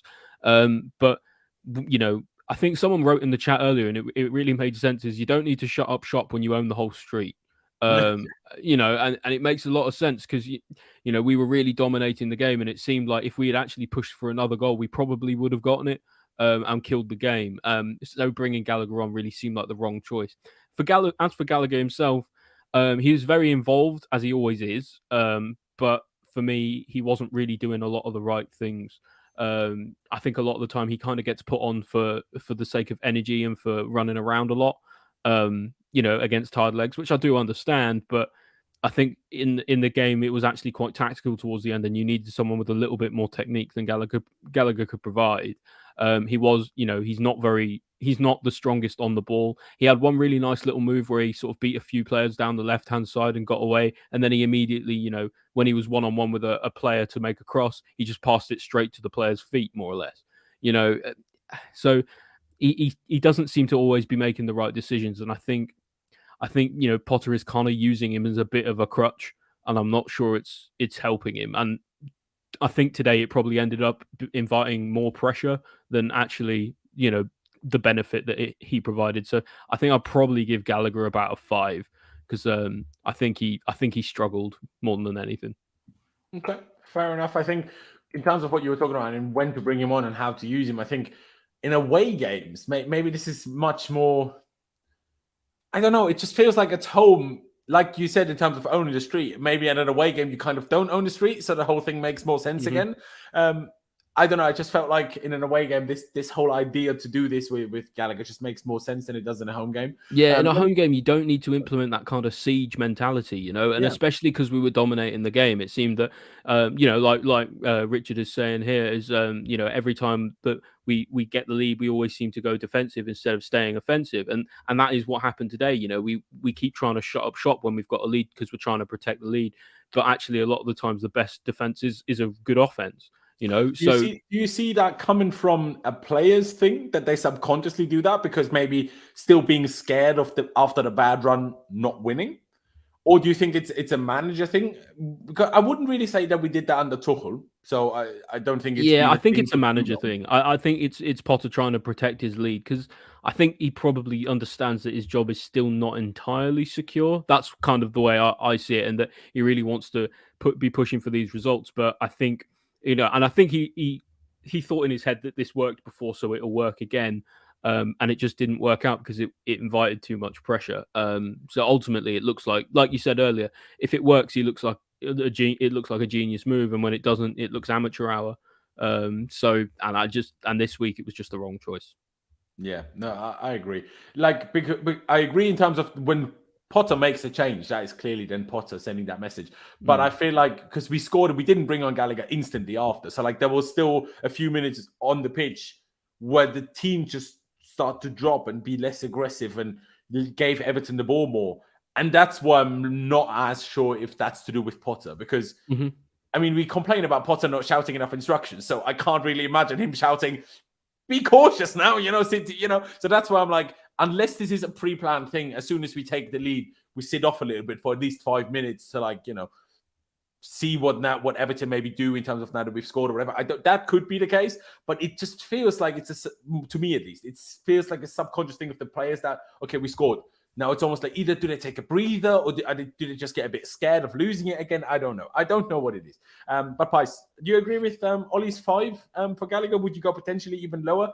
I agree with someone in the chat that said it's hard. I think it's a bit harsh on Gallagher because yes, his sub was an issue today, but I don't think he himself. I'm not saying he was good, but I don't think we should make him as the scapegoat. This is not Gallagher. Oh yeah, like the loss isn't because of Gallagher. I just don't think he played well. You want me to read some of his stats from today's game? Go on. Oh my god! So out of 7 ground duels, he won 2. He lost the ball 9 times in half an hour. Bro, in 28 minutes, he had 19 touches. He only made 6 accurate passes. He only completed 2 out of his 4 dribbles. 6 out of 9 accurate passes now. To 66%, but which for a midfielder isn't great. No.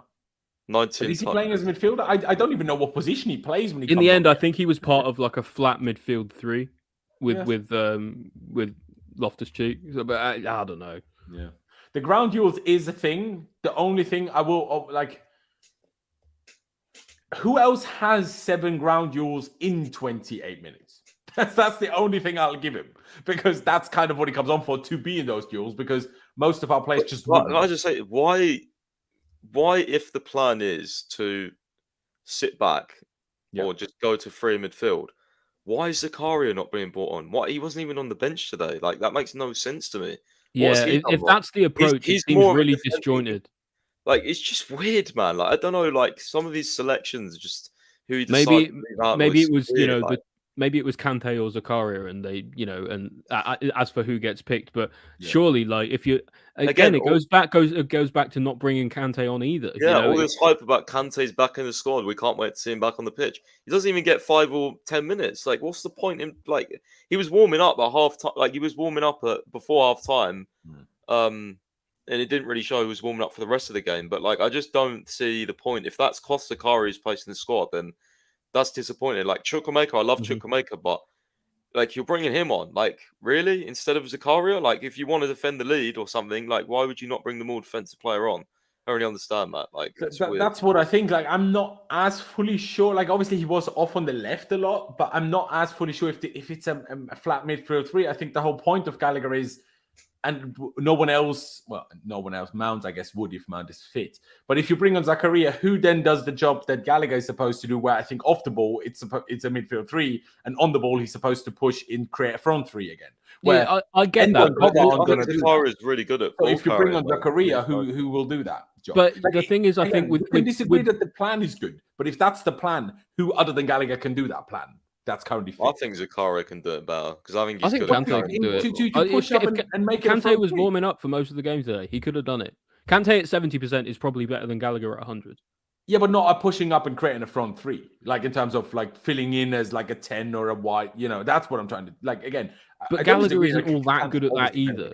It's not really like that for me though, because whenever I've watched this, it's more like it's literally like a free, like not even like a 3-5-2. It's like the 2 up front are like they're so like the gap is just ridiculous between them and the 3 midfielders. So I don't even really know what it is, because Gallagher like runs to the left and like obviously tries to go forward. Because remember when he ran forward and then I thought he got a corner from it, but he didn't. Like that was the one time where I thought, okay, it might actually be a 3-5-2. But other than that, I was like, what the hell is this? Because like the space between our 2 up front, Felix and Havertz on midfield, I was like, this is like some Park the Bucks next level like thing. The other thing is with bringing Gallagher on is it like bringing Gallagher on does not bring more control to the midfield. It doesn't bring more control to the game. It brings less. Exactly. Like it just. It's so if you're trying to see out a game, I get it if you want someone who wants to chase down the opposition, but it's not like Everton were really trying all that hard to chase the game. They were kind of pushing right at the end, but unless you've got people, you're playing against someone like a Liverpool or a Man City or someone like that, where you really need to chase them down because every blade of grass matters.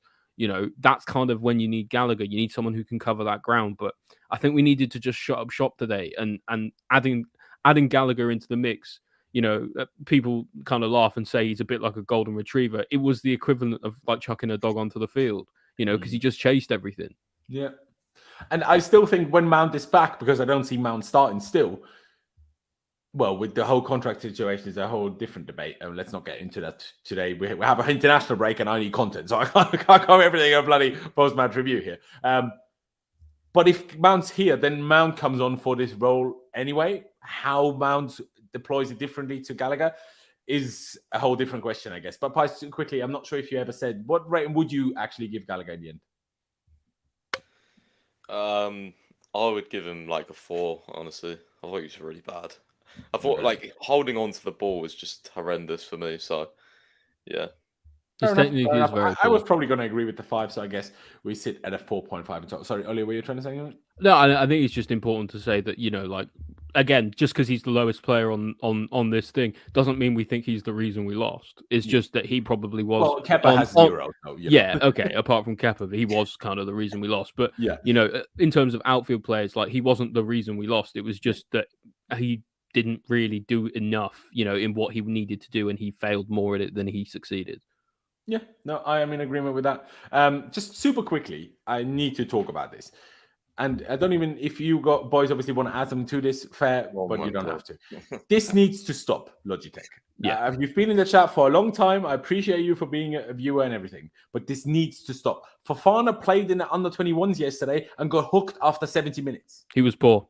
Fofana is not ready to play for the first team. He isn't. In my opinion, I don't understand why we signed him. Once the multi-club model is ready, then sure. But then, do you really think anyone was going to buy him out of Molde in January if we didn't? Like, come on now. We could have just waited until the summer when the multi-club model was ready and then did that. If the multi-club model even is ready by the summer, who knows? But he's not ready. I know he looked okay when he started that one game. He didn't look bad, and there's certainly things in there. But no, he's not ready, man. And whether the fact that Potter picks him over Aubameyang is a whole different debate. That's different. But Fofana, to constantly call for Fofana to start over Havertz is ridiculous. I think it's a different debate, isn't it? If Broja is fit, it's a different debate because I don't think Fofana is even in the conversation if Broja is fit. Yeah, would we have even signed him if Broja is fit? Maybe not. Probably not. Exactly. So, yeah. But obviously, this is a whole different argument. I was just talking about Fofana, just because this annoys me. And I see it so often, and I just don't understand why people... Again, he's not even he's playing under-21s and not doing... he scored in his first game for them, to be fair, but then did nothing yesterday and got subbed off after 70 minutes. And Ollie, you seemingly watched the game and said he was poor. So there we go. Yeah, the last subs, I think we should just give them all an A, to be honest. Ruben came on in at 81st. What can I say? I don't remember anything about him. Carney goes for the same. I don't even remember him touching the ball. And Chalobah, yeah, well, he looked a little bit asleep for when we conceded the goal, but it's tough to judge if how different things would have been had Fofana still been on the pitch. I don't know. I usually place it with someone, so now I'm a little bit struggling with where to place that Potter vote. So I guess we'll give it to Enzo because Enzo was the best. Is that an explanation to put Potter there? Maybe I should do the opposite, but hey, here we are. It doesn't matter. We just give Potter's rating somewhere. Price, I'll let you go first. What do we, and now we can talk about in terms of Mudryk didn't come on. Madueke didn't come on. Why? We discussed that Gallagher came on and it's negative, but why do you, why Mudryk? Why would, you start him last game? He finally gets that goal contribution. And then the next game, not only do you drop him, you leave him as an unused sub. I just don't see the point. Makes no sense at all. I don't even care. If he doesn't start, at least give him 20, 30 minutes. I just don't even if he's not the first sub on, make sure he's the next sub on. When he took when he started bringing Ruben and Carney and that on, I was like, what the fuck?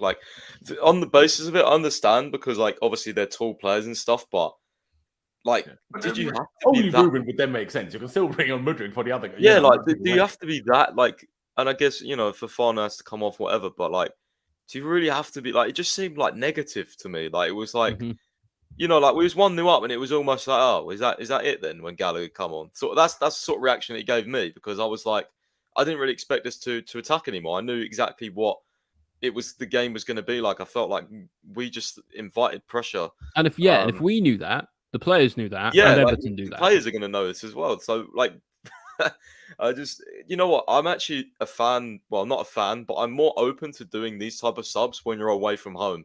Because I think away games are just more difficult. At home against Everton, you've not got another game in 2 weeks. This is the last game for the international break. Go Bro, what for are you it. doing? Yeah. Come on. Like, you've got 2 weeks.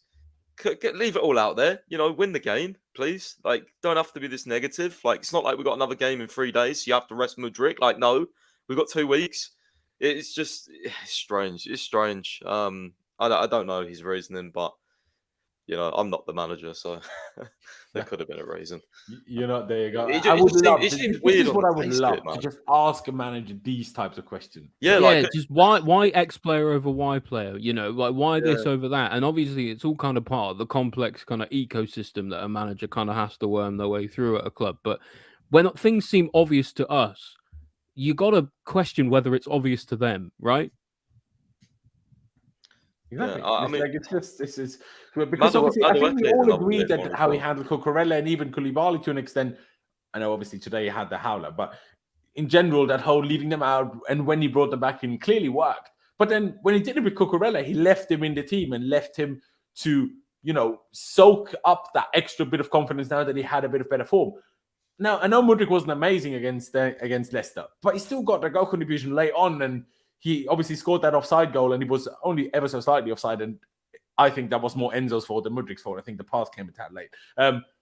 So you surely, if this whole taking him out of the limelight and giving just helping him in that sense, surely helping him in this case would have been, even if you don't start him, at least to bring him on, give him 20 minutes, if not half an hour. No, like that's how I see it anyway. Yeah, I agree. Yeah. You can't look at it any other way, really. No, yeah, there you go. Pi, sorry, I start with you. What rating would you give Potter, man? See, this is hard because you've got the subs, which I think were weird, but you've then also got the fact that I think we played pretty well, and then you've also got the fact that it's not Potter's fault that Kepa's shit. So, I actually don't know how to rate this. I'm probably gonna go with like a 5, probably just a bit below average, probably because of the subs. I would have maybe gone a 6, but I think the subs just weird. I don't like the game plan to kind of invite pressure on when we're 1-0 up at home. And like as I said, it's like we've not got a game for 2 weeks, man. Like if I was there tonight, I would have been so pissed off because I can't imagine what those fans felt like. You 1-0 up and you see people warming up and he's bringing on fucking like I'm not even trying to be harsh like Gallagher and Loftus-Cheek and that, but when you've got Madueke, Mudryk, on the bench, like you want to see some. If an attacker gets subbed off, you want to see another attacker come on. You know what I mean? So Yeah, the especially thing when is you've as not well got a game in with 2 like weeks. bringing on someone like Madueke or Mudryk or something, it makes sense to like keep the team that's attacking you honest. They can't throw everyone forward if you've got a very pacey attacker right on their back line. But Exactly, and you can't even say like Mudryk shouldn't, like there was no space for Mudryk to come on. Like Felix and Havertz were both playing like as strikers, so Mudryk played there last week. Like, and Mudryk could have been that out ball. Like he could have, just yeah, kept absolutely. like their defense honest. So like, if they did push onto us, well, at least you've got someone to hit it up to. You know what I mean? So And you got Enzo as well, yeah. who's very good at his long passes. So there's no reason not to have him sort of standing on the shoulder of the defender. If he gets away, it's game over. We kill the game.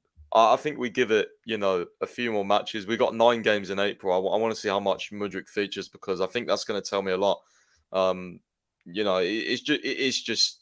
It's concerning. I thought, maybe my concerns were alleviated last game, but I just don't see how you don't bring him on at all. Like, it's just strange, man. And Especially then after it makes it even more strange the fact that he was chosen for the Champions League squad, and over Badiashile. That looks even true. more of a weird decision now. And it seems the approach with him just seems so disjointed. Maybe the decision of who's in the squad wasn't Potter's decision in terms of the Champions League registration. Because I'd be surprised how if it would wasn't. have looked if we had signed Mudryk for, as everyone talks about, 100 mil, even though it wasn't 100 mil, and then we don't include him in the Champions League squad. You know what the media would have said about that. So, like this, is what I said to you. Kind of Like, forced into it. You don't believe that Bowley and that are involved though, like as much, do you? So, but I'm not even sure it's Bowley, but there's a few higher ups on there. So, yeah, like I just. But also, like, if you sign a I player think on like a 7 or 8 year deal, it's like, why are you looking to implement them straight away anyway? You know what's a bit concerning? Like, if you give Potter the option, I personally think he would have been happy without 100 million of 2 more wingers in Mudryk and Madueke in January. But that's just my personal opinion. Like, I think he would have been happy if we didn't get them. Like, he would have been content. It's just strange how like we've given him all these players, and it's like I want to know who he actually like fully rates, or who's like a fucking Clearly North Star. Gallagher. I do feel like there's still a bit of this going on, with the, I don't know if there's that sort of connect between the board or whatever. But then, people say, oh, well, he's just a yes man and all that. And then there's that whole debate whether he's just, accepting the players. But I don't know. If he was a yes man, wouldn't he be playing Mudryk every week though? Yeah, you probably would think that. So I don't know what it is. Like, why would you? Then you have to say, well, why did you accept Mudryk then if you're hardly playing him? I mean, I guess they were also concerned that Arsenal would get him. That if we wanted him, even if Bro, we maybe would have preferred, you know what I'm going to say, right? You know what I'm going to say when we had to go, I guess. But you know what I'm going to say? I bet you this happens with Gvardiol. By the way, we don't need Gvardiol. I bet you will buy him just so City or someone can't get him. Watch, I bet you. I'm going to say it now. Yeah, I see it. I see it the same way. It seems we're still interested in Gvardiol, and we actually have no need for him now. Yeah, it's just weird. It's just weird. We have Cucurella who plays his exact position. Not even like it's like you can swap like for like. His exact position, sort of centre back, left back, left centre back. Someone else can't get him. That's what we did with Mudryk because we literally hijacked the deal. Like I know it said we was interested, but like we had no links in that January window, and we was just like, "Hello, we've arrived. We want a winger." Like it's like crazy. Yeah, I don't understand this whole like. Why? Unless we're considering letting Koulibaly go again, I do not understand why we would be interested in Gvardiol. I think you've got to be looking at two defenders, though. You've got to be looking at Koulibaly going, and then maybe they get money for Chalobah as well. Because you got Colwill coming in as well, who you got to try and fit into the squad. Who's also this left centre back, yeah. Or God forbid they sell Colwill and then replace him with Gvardiol. That would cause a stir. I wouldn't be happy with that personally. I don't think anyone would. No, and because it would just be completely unnecessary. Like why? Like if you have a really good seemingly talent from your academy, why would you then go and buy someone in his exact position? You know what it is though? Like ridiculous money. Why would you do that? You know what it is? I'm a little bit scared about like this summer. I'm not gonna lie because the amount of briefings we've been getting from the Athletic and Matt Law like of this squad clear out, I'm kind of shitting myself because especially the focus on they said if we don't get top 4, like.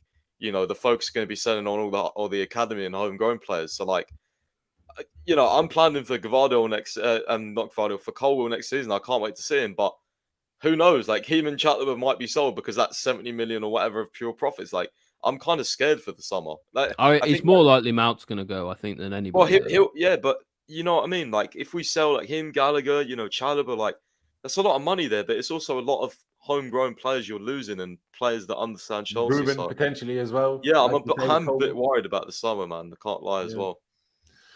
We'll have to wait and see. Ollie, Potter, would you agree with Pice's 5? How would you?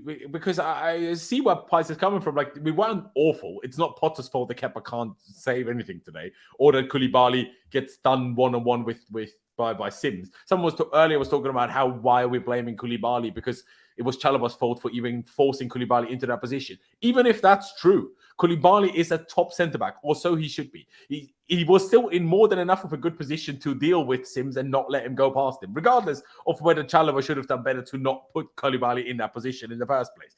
It's still not particularly difficult to do something about. But, sorry, in terms of Potter, is it enough to go much lower? Because was it all his fault? Was the substitutions enough to take this down to like a 3 or a 4 rating? Well, for me, I would actually give Potter a 3 because I think the game plan was solid until until it was about 2-1, and then after that, I think Potter was deathly afraid of set pieces because they scored from one, and so he just brought on all the tall players. That's literally what he did, and and so for me, it doesn't really make sense. It didn't really make sense. I think there was a more tactical battle going on than really just there's they're very good at set pieces, so I should bring on some tall players. I think it seems to me that he just made the absolute wrong call with the subs. It seemed, like I said earlier, like not bringing Kante on was an absolute no-brainer. He should have brought Kante on. I have absolutely no coaching experience, no managerial experience. I could tell you that Kante needed to play today at some point. And, it seemed the more changes Potter made, the less control we had over the game, and that invited a lot of pressure. And like you say, whether that then eventually leads to those chances happening and those mistakes happening, you can't necessarily say. Or what we can say is that we did make those poor substitutions. We did then invite a lot of pressure, and then we did make mistakes. So what else are you supposed to see as the cause for that? And ultimately, I think that is down to Potter. I think he's still a little bit timid in terms of his approach in game management. I think he really had the opportunity to go for the throat today, and he just didn't. Everton have been really, really poor this season, and we had the opportunity, if we wanted to win this really comfortably, and we bottled it. And unfortunately, I think that is down to Potter as well as the mistakes we made. So I'll give him a 3. Okay. Yeah, it's a difficult one. I was probably anywhere between a 4 and a 5 somewhere. So I guess in the end we'll just give him a 4 in total then, because it doesn't really matter whether I go 4.5 or 5. In the end we sit at a 4 anyway, because we're split quite far away with the 3 and the 5. Yeah, it's really frustrating, especially now. Like, it's not like we have a game in 3 days and we can get over this again. No, we now have an international break. Like, I was quite like, it's only a penalty. We all agreed the league's kind of done anyway. But still, I was pumped when Havertz scored that penalty and we took the lead again, purely for psychological reasons for, I guess, us as fans, but also for the team, because I'm like, even though we won the last 3, we didn't concede and then had to come back. Maybe did we concede against Leicester? We did, didn't we? Yeah, we conceded 1. Doucoure scored. Oh yeah, and it was 1-1 to be fair then, wasn't it? Mm-hmm. Yeah, okay. So it did actually happen before, to be fair. But still, I still thought it was important and good for the team to, like, okay, we can concede and like give away the lead and then take it back and still win the game. I think psychologically it would have been important. The fact that we did it and then lost it again, it's just absolute nightmare. And I think now, obviously, because everyone. The problem for me now is the confidence is going to crash. Like, we were building up some really good momentum, and a lot of the hard work we've done is now kind of in doubt now. And we were trying really hard to build ourselves out of this hole that we were in, and we were starting to just do it. And this is a real stumbling block. We all understand that growth isn't linear. In progress, you're always going to get some down days and some up days. But today absolutely should have been another step in the right direction, and it wasn't. Yeah, and it didn't even had we won that game 2-1, we wouldn't have sat here and said it was the greatest performance ever.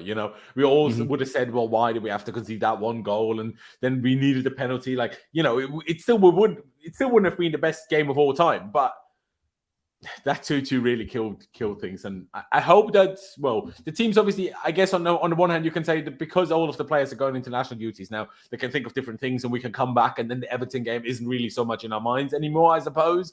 So I guess there's also a positive way of looking at things.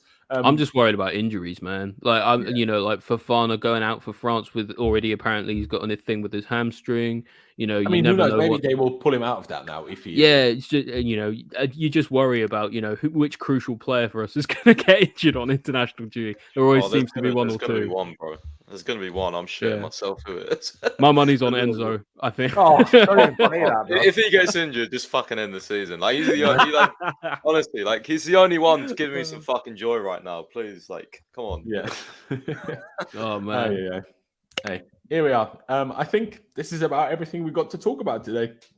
I'm sure there will be plenty of news and plenty of other things to discuss throughout the international break. So we will be back with streams. And if you want to make sure you don't miss any of those, be sure to subscribe if you haven't already. Like I say, road to 20,000 subscribers. And hit the notification bell button as well, so you get a notification every time I do go live. We do go live. And hit the like button on your way out, as I'm sure you're all about to leave as you realize I'm doing the outro.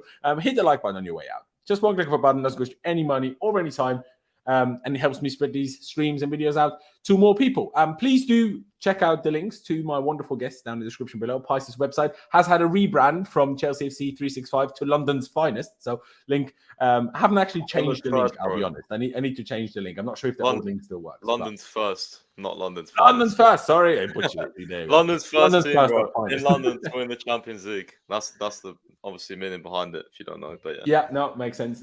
But has the link also changed, I assume? Because then I need to change the link. You need to send me just londonsfirst.com, basically. That's it. Okay. So just Google it, right? Ladies and gentlemen, London's first. If you want to check it out right now, Otherwise, give me 10 minutes. The new link will be there. And of course, please do follow Ollie on his Twitter. You can see it on screen, Ollie J. Carpenter. And please do also check out his podcast at The Bridge Pod. But yeah, like I said, ladies and gentlemen, thank you guys for watching. Appreciate you all. Here's to a good international break without any injuries. We cross our fingers. But yeah, thank you guys for watching. Up the Chelsea, upwards and onwards. And we'll see you next time.